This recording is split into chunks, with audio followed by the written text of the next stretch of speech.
আজকে যখন শুনতে হয় যে বিজেপি থেকে নাকি কোটি কোটি টাকা পেয়েছেন, আমি সত্যি জানতে চাই এই টাকাটা নিয়ে আমরা কি করব? রত্না দেবনাথ, শেখর রঞ্জন দেবনাথ কি করবেন? আর কারোর তো বিয়ে দেওয়ার নেই, না কারোর জন্য গয়না কেনার নেই, কারোর জন্য বাড়ি বুক করা, ক্যাটারার, ডেকোরেটর কিচ্ছু করার নেই, কারোর জন্য আলাদা করে পড়াশোনা করানোর কিছু নেই।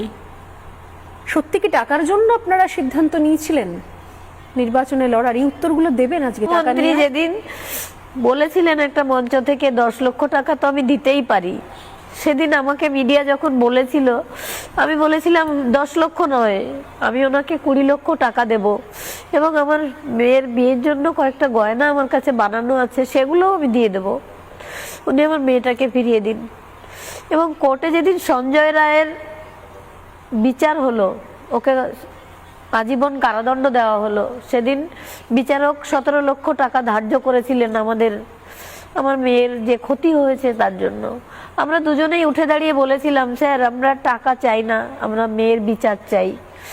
তারপরেও অনেক অফার এসেছে আপনার টাকা নিতে, কিন্তু কোনো টাকা পয়সা আমরা কারো কাছ থেকে চাই না। আমার মেয়ে যা রেখে গেছে এবং আমরা যা আছে, আমরা দুজনের রীতি কিছুই লাগবে না আমাদের। সারাদিন যদি রান্নাও না করি, কেউ বলে না মা কি রান্না করেছো, খিদে পেয়েছে। সেই মানুষের কি কিছু প্রয়োজন হয়?